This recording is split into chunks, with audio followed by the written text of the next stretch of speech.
Highland Green and Maine he's been a resident of Maine for about 20 years. Not a maniac. He's from Ohio, but you will think he's from Maine when he gets through telling his collection of short stories that he's going to be doing this evening.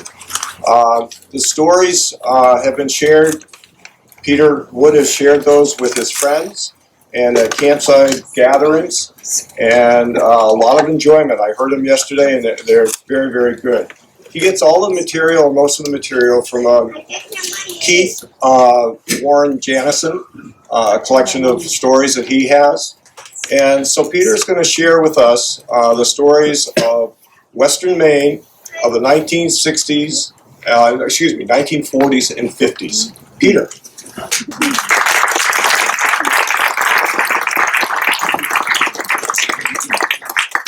Thank you, Bob.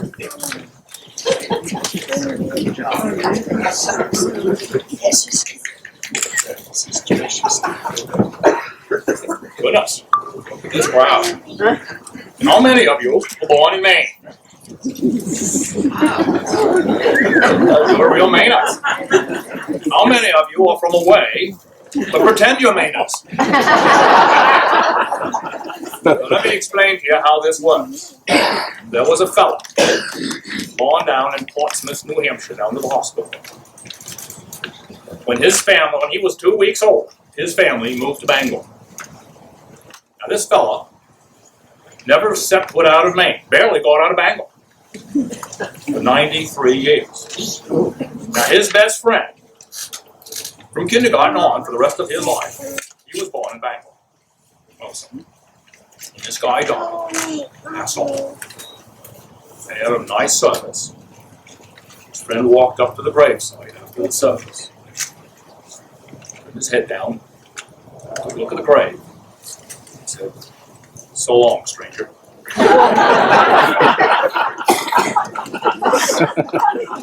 Now most of you know, because you're living here in Maine, that we've got 2 seasons, July and winter.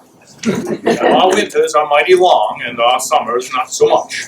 The length of the summer varies from year to year. Last year it came on a Thursday.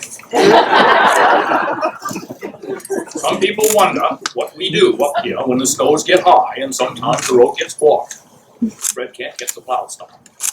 Well, so what we usually do is we just sit and think. Well, mostly we just sit. However, the women folk. Louder, please.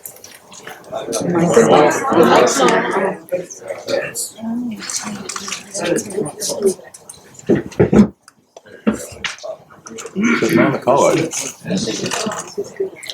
on. Tap it. It's on. It's on. No. No one's hearing it. Well, that's probably a good thing. Okay.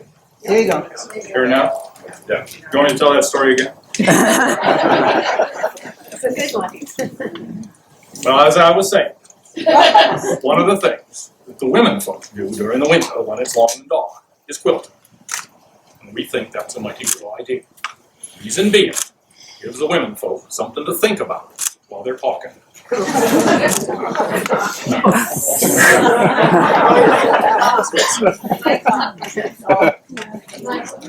Mike's? Oh, there we go. All right, now we're ready to repeat the quilting one again. A few years ago, when we had one of our big snowstorms, there was a fellow come up from New York, spent the night on the northbound side of the road in the center of town.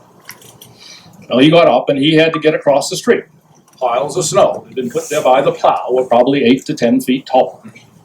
He was trying to figure out how he was going to get across the street. Well, so he looked up and he see this fellow, actually Ben Brown, up to the roof of his house, shoveling away, getting the snow off of his roof. They said 2 to 4 inches. That's about half an inch he got there. So this fellow from New York yells across the street, "Hey fella, how'd you get there?" Ben put down a shovel. Ben's kind of polite that way. And he looked down at the fellow and yells back, "I was born here." Now towns are small. And everybody knows what everybody else is doing. And he just reads the paper to see who got caught at it. But even though we're small, we've had some celebrities. Frank Ashton's son.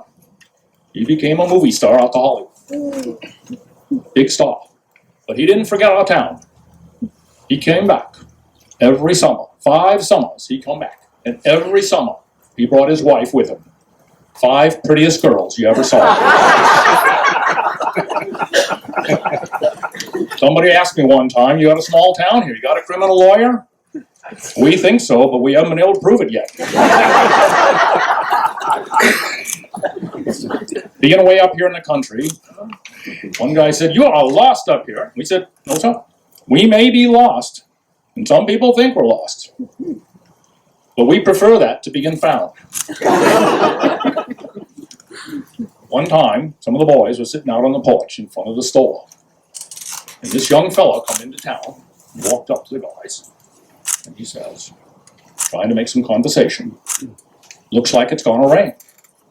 Oh, don't think so. Oh yeah, I think it's gonna rain.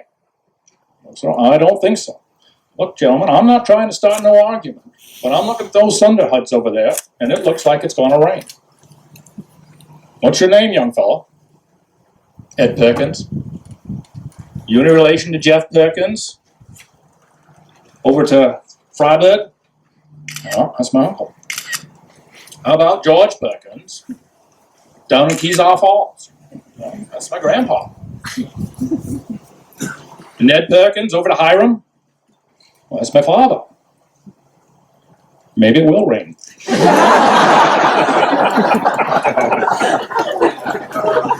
Some people ask some very strange questions. What's the death rate in town? About 1 per person.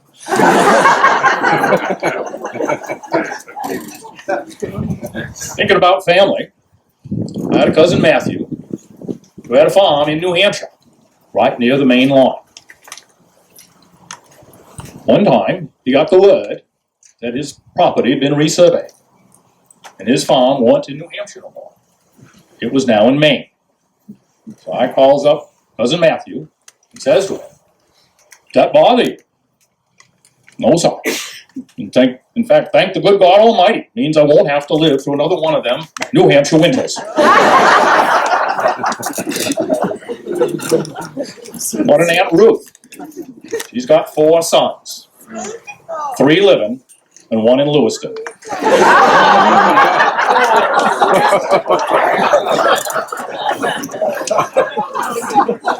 Also got 2 sisters. Live on a farm about 12, 15 miles out of town. Just the 2 of them. And they spend the time alone together. Asked them, how do you pass the time? He said, we like to talk to each other. But once in a while, we'd like to have another woman to talk about. I understand your grandpa died last week. Yeah, that's true. Did he leave any? How much money did he leave behind? All of it. One of the things about Maine is people are always asking for directions. Well, so I was sitting on the porch of the store one day, and this little red sports car goes screaming through the town from south to north. About 10 minutes later, he comes back through, going north to south.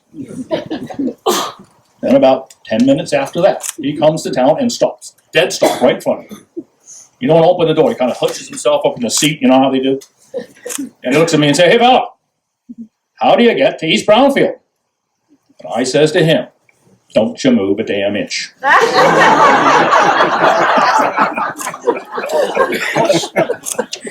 Another fella asked one time, "How do you get to Kangamaga's Highway from here?" "You know." I said, "Yeah, I know how to get to the Kangamaga's Highway from here. And if I were going to the Kangamaga's Highway, I wouldn't be starting from here." "How far is it to Freiburg?" "I don't know." "Well, is this the road to Freiburg?" "I don't know." "Well, you don't know much, do you?" "I may not know much, but I ain't lost."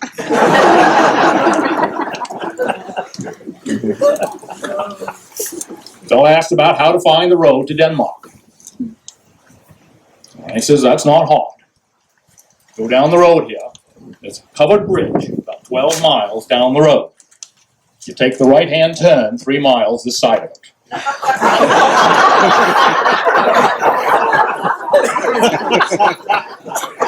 Hey, Peter, you know the sign outside of town is pointing in the wrong direction for Freiburg. Well, I know that. But any damn fool knows how to go to Freiburg. Well, that's a little bit about Maine. One last little question we got asked. Somebody asked me one time about how I like that nice little place I had here, and I said, well, I like it just fine. They asked me, have you lived here all your life? And I says to him, not yet.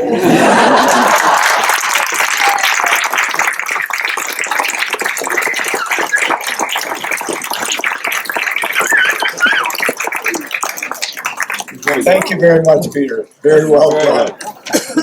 Our next performer is a retired chemical engineer, Cy Kendrick. He's been singing for about 30 years. He's been singing for about 26 years with the Barbershop Harmony Society. And Cy has performed at Highland Green with his quartet before. Tonight he's going to be solo. And that brings up a point. He got elected the shyest guy his senior year, which I highly doubt. Accompanying Cy tonight will be Nancy Wilkes. And at age 10, she started playing the piano, developed her love of music, and she likes to perform in an ensemble group doing classical works with another member of Highland Green, Linda Wilson, who is a cellist. And she also accompanies the Mid-Coast Senior College Singers. Cy, Nancy, go to it.